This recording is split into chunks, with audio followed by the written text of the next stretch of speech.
हुई भगवान नारायण का दर्शन। भाई जी महाराज का तो ऐसे दर्शन, निज पार्षद जन, निज जन थे उनके बीच में भाई जी से पूछते जा रहे हैं, पूज्य श्री जयदयाल गोयनका जी, भगवान के चरण कितनी दूर हैं? बस बोले पास हैं, स्पर्श कर रहा हो। कैसे लोगों को विश्वास होगा? कैसे? जैसे वो एक विज्ञान से पढ़े लिखे डॉक्टर, तो उनको लग रहा था कि संत ऐसा कैसे कर सकते हैं कि किसी का कैंसर न हो। जैसे उनको लगा पूज्य राधा बाबा के प्रारब्ध को भाई जी ने अपने शरीर पर लिया। देखो, नाटक करना अलग बात है, सिद्ध संत जन करुणामय है। कल फिर बताया, उन्होंने अपने प्रारब्ध जो भजन साधन से एकत्रित किया हुआ, उनको दिया, प्रारब्ध अपने ऊपर ले लिया, अपनी टांग कटा ली उनका कैंसर। भाई जी अस्पताल में भर्ती रहे राधा बाबा के प्रारब्ध को लेकर के। इन संतों की महान उदारता और महिमा को कैसे कोई जानेगा? ये अजपा जाप में बड़ी सामर्थ्य है। इसमें क्या होता है कि जपना नहीं होता है, पर यहां तक पहुंचना कठिन है।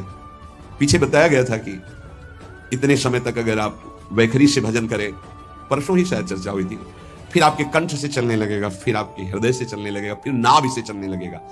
ये श्वास पर अभ्यास किया जाता है। ऐसा जैसे आवाज ना निकले पर आप गुनगुनाओ, नाक की वायु को अंदर से काटते हुए नाम के द्वारा, बस आवाज नहीं निकल रही, क्या चल रहा है श्वास में। हमने नारायण शब्द का अभ्यास किया, नारायण स्वामी जी करें जो हमें गुरुजी ने दिया, नारायण नारायण। 24 घंटे इसका अभ्यास करते करते रोम रोम आनंद से भर गया और नारायण शब्द स्वाभाविक चलने लगा। अजपा जाप बहुत जल्दी भगवत साक्षात्कार कराता है, करता नहीं रहता जाप का, और जाप होता है। भोरी सखी जी ने भी कहा, नाम श्वास दो बिलक चलत है, इनको भेद नमो को भावे, श्वास ही नाम, नाम ही श्वासा, नाम श्वास को भेद मिटा। बहुत जो चाहोगे प्राप्त हो जाएगा। ये रुपया पैसा संसार की भोग सामग्री, ये तुम्हें कोई देगा भी तो तुम्हारी इच्छा नहीं होगी, आसक्ति नहीं होगी इनकी तरफ। ब्रह्मादि के भोग सब विषम लागत ताई, नारायण ब्रज चंद की लगन लगी है जाई। अजपा जाप को निरंतर चलाने के लिए एकांत में भगवान की कुछ स्तोत्र और प्रार्थना है, उनको गाइए और रोइए, प्रभु से प्रार्थना कीजिए, क्या मुझे अजपा जाप दे दीजिए, निरंतर भजन दे दीजिए, वो दे देंगे। हमने संतों से सुना है कि भगवान भजन मांगने की बात को बड़ी जल्दी पूरी करते हैं, कि मुझे अखंड भजन दे दीजिए। हृदय से जब चाहोगे तब, वो अंतर्यामी है, वो आपके अंदर बैठे देख रहे हैं, भगवान मुझे भजन दे दिए, और आपके चल रहा विविध भोगों की, तो पहले उन भोगों को नष्ट करेंगे या पूर्ण कराएंगे, तब आखिरी बातें आएगी।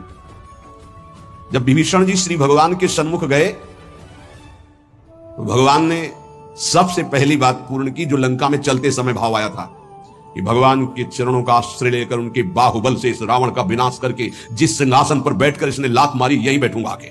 पहला काम किया, समुद्र का जल मंगाकर लंकाधिपति पद पर अभिषिक्त कर दिया। लंकेश कह के उन्होंने कहा कि प्रभु उर्कछ प्रथम वासना रही, प्रभु पद प्रीति सरित सो वही। प्रभु आपके चरणों के दर्शन से कोई कामना नहीं। भगवान कहते नहीं, पहले कामना की थी उसकी पूर्ति ले। हम भगवान से भजन मांगेंगे, साथ में नाना प्रकार की वासनाएं हैं, तो इसीलिए जब बहुकाल करी सत्संगा, सत्संग सुनते सुनते ये दिमाग में बैठ जाता है कि भोग वासनाएं, कामनाएं ये हमें फंसाने वाली हैं, हमें नहीं चाहिए। जब आपके अंदर से उदासीनता आएगी तब भजन की मांग पूरी हो जाएगी। कभी कभी भगवान का गुणानुवाद करके एकांत में रोया करे साधक। कभी रोना आता है अपने इंद्रिय और मन के विलास की पूर्ति ना होने पर। इतने मोटे मोटे आंसू गिरते तब लगता है इतने कीमती आंसू कितने घटिया जगह में गिरा रहे हैं। अरे इन्हीं से प्रभु को खरीद लेते हैं। अगर उनके लिए रो देते तो इतने करुणामय है वो कि आपको आभास होने लगता है। भले हम अंतःकरण स्तोत्र की व्याकुलता नहीं, तो मेरे प्रभु हम पर कितनी कृपा कर रहे हो। अगर हृदय से उनको पुकारे तो निश्चित वो अनुभव में आ जाते हैं। छोटी छोटी बातों में लोग रो देते हैं, ऐसे रो देते हैं, मोटे मोटे आंसू चल रहे बात में, और प्रभु की चर्चा हो जाए घंटों, कोई फर्क नहीं पड़ेगा। ये तो आश्चर्य लगता है। और भक्तों को चाहे जितना भीषण कष्ट हो, कभी आंसू नहीं निकल सकते। जब आंसू निकलेंगे तो भगवत भाव में निकलेंगे। तेरे नारायण स्वामी अजपा जाप के लिए भगवान से प्रार्थना करो। कभी कभी एकांत में उनके स्तोत्र हैं, गुण हैं, उनको गा गा कर रो, उनसे प्रार्थना करो, हे दीन बंधु मुझे अपना अखंड भजन दे दो। जो चाहिए सब प्राप्त हो जाएगा। भजन से क्या नहीं प्राप्त हो सकता। एकांत में बैठकर रोने ऐसे प्रतिदिन जब आप नियम बना करके प्रभु से प्रार्थना करेंगे। मीराबाई जी ऐसा ही करती थी, रात्रि में गिरधर से बात करती थी, प्रार्थना करती थी। नारायण स्वामी जी कह रहे हैं उपासक ये बिल्कुल ध्यान रखें, यदि नाम सिद्ध करना है तो झूठ बोलना शपथ पूर्वक त्याग दे। झूठ नहीं बोलूंगा, सत्य बोलना इस अजपा जाप के लिए निहायत जरूरी है, निहायत जरूरी है। प्रार्थना है काहे को मलिन करे जिह्वा। जब हम भगवत मार्ग में चल रहे हैं तो ये याद भूल जाती है हमें कि हमें सत्य ही भाषण करना है, असत्य नहीं बोलना। ये हमें भूल जाते हैं। क्यों भूल जाते हैं? क्योंकि माया का ऐसा प्रभाव। अगर हम भजन के प्रेमी हैं, भजन बढ़ाना चाहते हैं, तो हम झूठ क्यों बोले?